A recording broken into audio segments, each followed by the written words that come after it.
Maka Al-Mahdi itu beliau sudah ada, termasuk Dajjalnya juga ada. Baiat itu sebenarnya hanya hak Rasulullah dan wali-wali Ghaus. Saya bukan Al-Ghaus, maka baiat bukan kepada saya. Ternyata di torikot-torikot daerah yang disebut baiat itu ngambil talqin. Jadi kita bedain ya, baiat itu sumpah setia dan itu berat.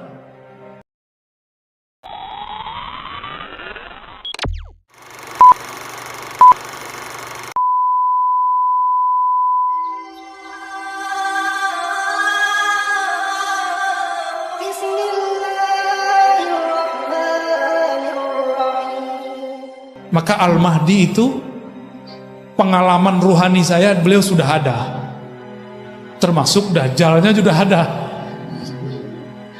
Barengan ya. Baiat itu sebenarnya hanya hak Rasulullah dan wali-wali Ghaus.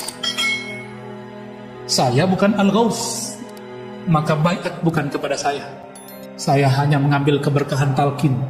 Ternyata di torikot-torikot daerah yang disebut baiat itu ngambil talqin. Jadi kita bedain ya, baiat itu sumpah setia dan itu berat. Cukup talqin saja, nanti kalau ketemu mursyid mana saja ambil talqin, tapi jangan ambil baiat. Karena baiat itu sam'an wa ta'atan, hadiran wa ghaiban, hayyan wa mayyitan. Berat nanti. Itulah yang terjadi sekarang di beberapa mursyid yang wafat, muridnya kelimpungan karena dulu berbaiat sama gurunya. Kalau mursyidnya kasyaf kan enak. Kalau muridnya kasyaf, gurunya kan gak mati, cuma pindah alam. Tapi kalau muridnya gak kasyaf, gurunya mati, nangis-nangis di kubur. Maka murid yang belum kasyaf, belum kamil, dia mesti cari mursyid baru.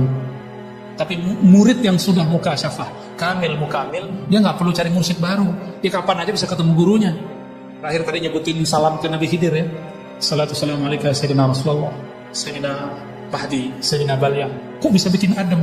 Karena mereka masih hidup dan mereka ada. Ya, yang ada pada Al-Mahdi itu sirnya Ahmadi. Yang ada pada Sayyidina Balyam itu adalah makrifat-makrifat yang semuanya sudah ditransfer kepada Al-Mahdi.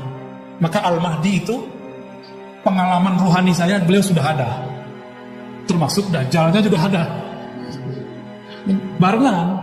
Barengan ya.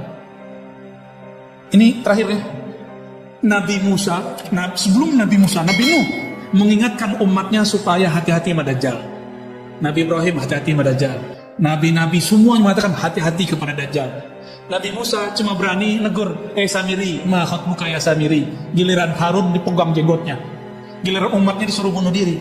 Tapi pas melihat Samiri, itu bulu romanya Nabi Musa berdiri. Ini bukan orang biasa ya.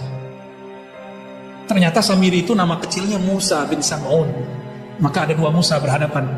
Musa bin Sam'un kecilnya juga diajar Jibril, sempat dibawa terbang kemana-mana.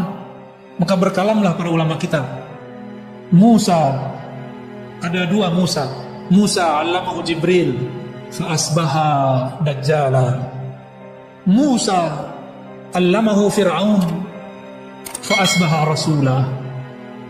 Ada satu Musa diajarin oleh Jibril tapi jadi Dajjal. Ada Musa kedua dirawat oleh Fir'aun tapi malah jadi Rasulah. Ini pola akhir zaman begini. Nanti akan ada orang dididik oleh wali tapi dia jadi wali setan. Ada orang yang hidupnya di tempat maksiat, tempat kesesatan, tapi justru dia jadi wali Rahman. Kenapa? Wali Allah itu pilihan dari masa azaliyah, alam ruh sampai sekarang. Yang ditakdirkan jadi wali, meskipun dia pernah jadi perampok, koruptor, pasti jadi wali. Jadi wali itu gak usah aneh-aneh. Terapkan rahmatullah di qalbu. Asbahta waliyar rahman. Pasti jadi wali Allah. Cuma gitu doang. Ya. Dan sekarang Al-Mahdinya sudah muncul. Cuma Allah rahasiakan sebagaimana Allah merahasiakan Dajjal. Ciri-cirinya apa?